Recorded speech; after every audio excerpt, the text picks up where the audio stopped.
नमस्कार दोस्तों, स्वागत है आपका मेरी एक और नई कहानी में। आज सरिता की बहुत दिनों से जो नौकरी की एक टेंशन चल रही थी वो हल हो गई थी। दरअसल सरिता एक सहकारी बैंक में हेड क्लर्क के पद पर कार्यरत थी। उसे 3 साल हो गए थे एक ही जगह पर नौकरी किए हुए। अब उसका तबादला दूसरे शहर में होना था। उसने अपने मामा जी को, जो कि उसी बैंक के उच्च पद पर कार्यरत थे, उनसे बात की। मामा जी की वजह से सरिता का तबादला रुक गया था। शाम होने पर सरिता ऑफिस से घर पहुंची। उसने अभी अपने तबादले के रुकने की बात अपने घर पर नहीं बताई थी। सरिता के अंदर प्रवेश करते ही आवाज़ आई, सरिता जल्दी से खाना बना दो, बहुत ज़ोरों की भूख लगी है। सरिता को देखते ही हॉल में लगे सोफे पर लेटे उसके पति शरद ने लगभग 2 वर्ष की बिटिया के साथ कार्टून चैनल देखते हुए मनोहार किया। दफ्तर का बैग वहीं टेबल पर रख सरिता अपने कमरे में जाकर झटपट कपड़े बदलकर वॉशरूम की ओर जा ही रही थी कि सरिता की सासू माँ ने अपने कमरे से आवाज़ लगाई, बहू वॉशरूम में 2-4 कपड़े पड़े होंगे, उन्हें धो लेना। जी ठीक है माँ जी। सरिता ने वॉशरूम में पहुंचकर फ्रेश होने से पहले बाल्टी भर भिगोकर रखे कपड़े धोए। हाथ मुंह धोकर वह वॉशरूम से निकल सीधा रसोई में पहुंची। रसोई का सिंक जूठे बर्तनों से भरा पड़ा था। असल में लाख मिन्नतों के बावजूद सासू माँ अपने बेटे के बेरोजगारी का हवाला दे कोई घरेलू सहायिका रखने को तैयार नहीं थी। खैर, सारे जूठे बर्तन धोने के बाद सरिता ने चूल्हे पर चाय के लिए पानी रखा ही था कि सासू माँ रसोई में पहुंची। अरे बहू, महंगाई में आटा क्यों गीला करती हो, चाय रहने दो, और वैसे भी ये कोई चाय पीने का समय है। सरिता ने चूल्हे की आंच बुझा दी, लेकिन रसोई में कुछ मदद करने की जगह सासू माँ यह कहते हुए रसोई से निकल गई कि बहू तरी वाली सब्जी बना लो और फुलके बनाकर जल्दी से खाना परोस दो। अपनी 2 साल की बच्ची की अच्छी परवरिश के मोह में मौन रहकर वह घर बाहर दोनों संभाल रही थी। सरिता खुद को पल पल करते उस पेड़ की तरह महसूस करने लगी जिसकी लकड़ी की कीमत लोग उसकी छाँव से कहीं ज़्यादा लगाते हैं। रसोई में रोटियां बेलती सरिता ने आज अपने घर वालों से इस विषय में बात करने की ठान ली, लेकिन बात शुरू करे तो कैसे, यह सोचते हुए सरिता को एक तरकीब सूझी।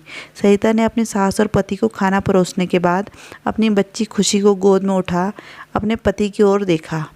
आज हेड ऑफिस से ट्रांसफ़र लेटर आया है, मेरा तबादला ग्रेटर नोएडा हो गया है। अरे वो तो यहाँ से 150 किलोमीटर दूर है। उसके पति के हाथ का कौर हाथ में और मुंह का निवाला मुंह में ही रह गया। हाँ, अरे लेकिन शरद जी, घबराने की कोई बात नहीं है, मेरी दीदी वहीं रहती है, मैं वहाँ उनके साथ ही रह लूँगी। सरिता ने अपने पति को निश्चिंत करना चाहा। लेकिन खुशी तुम्हारे बिना कैसे रहेगी? उसके पति शरद ने चिंता जताई। मैं खुशी को भी अपने साथ लेते जाऊँगी, वहाँ मेरी दीदी उसका पूरा ख्याल रखेगी।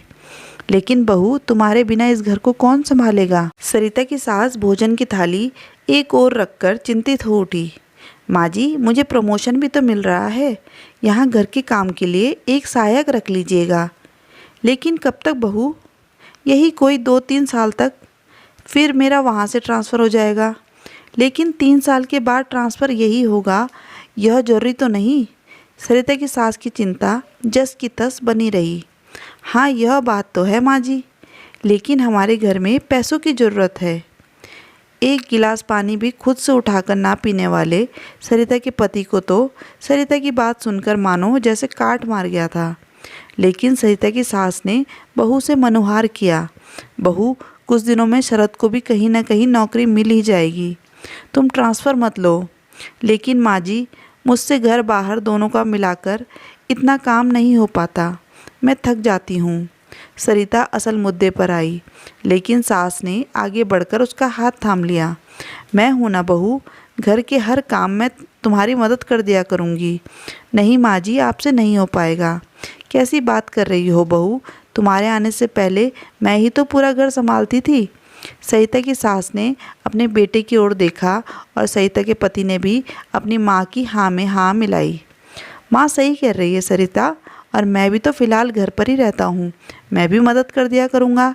सास और पति की बातें सुनकर और उनकी जिद देखकर सरिता ने राहत की सांस ली। फिर तो ठीक है माँ जी, मैं अपना ट्रांसफ़र रुकवाने के लिए कल ही आवेदन दे दूँगी। सरिता ने अपनी सूझबूझ की बदौलत अपनी परेशानी को हल कर लिया था। सरिता को असल मायने में अब वह घर अपना घर लगने लगा। उस दिन के बाद से सब मिलजुल कर घर के सभी कार्यों को निपटाते थे। शरद को भी जल्दी एक अच्छी नौकरी मिल गई थी।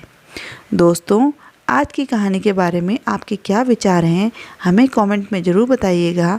कहानी पूरी सुनने के लिए धन्यवाद।